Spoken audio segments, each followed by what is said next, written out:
Il était une fois, dans un petit village au bord de la mer, une fille nommée Fatou, la plus belle femme du village, était enceinte, et attendait avec impatience la naissance de son bébé.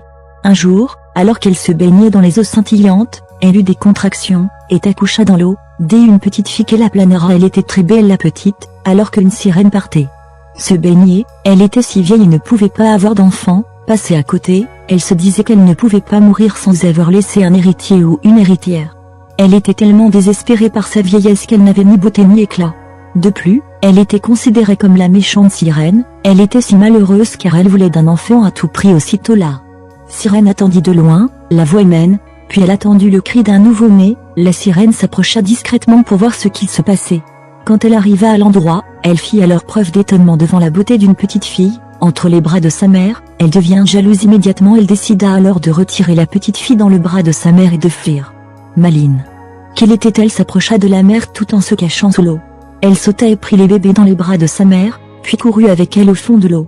Elle craignait que la petite perde la vie car elle n'avait pas des nageoires, mais elle avait réussi à sauver la petite. Quand elle était arrivée au fond de l'eau, elle décida de préparer des portions magiques pour la transformer à une petite sirène pour qu'elle vive le temps sous l'eau.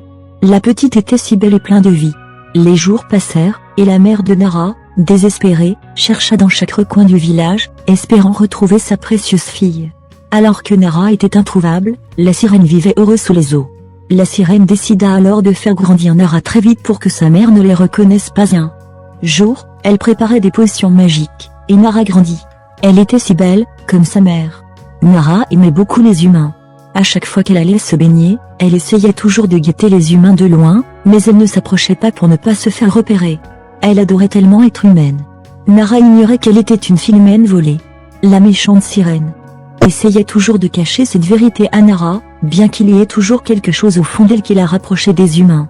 Un jour, Nara, qui se regardait dans le miroir, se trouva si belle qu'elle posa la question à la vieille sirène, qu'elle appelait maman. « Maman, dis-moi de qui j'ai hérité cette beauté, car je me trouve un peu différente de toi. » Et la vieille sirène répondit, en colère, « N'est-ce pas que tu as hérité de ma beauté?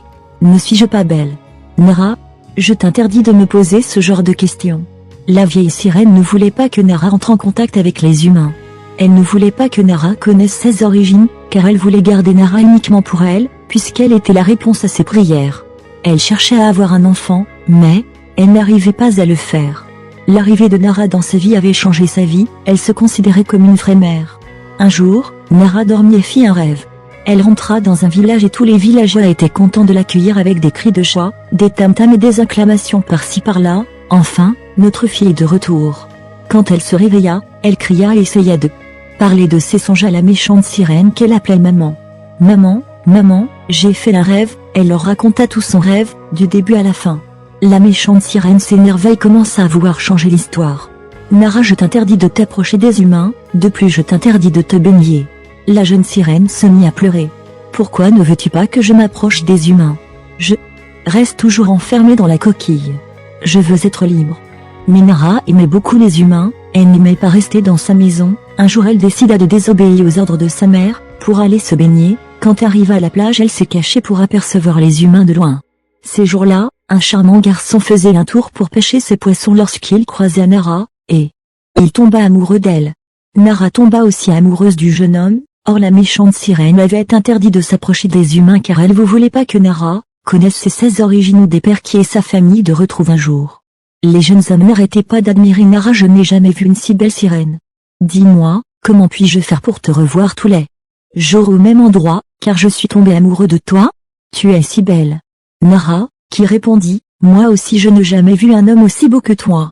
Tu as émerveillé mon cœur, mais malheureusement, nous ne pourrons jamais vivre ensemble, car nous sommes si différents. Moi, je suis une sirène et toi, un humain. » Le jeune homme répondit, « Je ne sais pas, mais je te vois comme une humaine. Même si tu es sirène, je veux vivre avec toi. Si vous voulez la suite, laissez-moi un message en commentaire. Écrivez suite s'il vous plaît.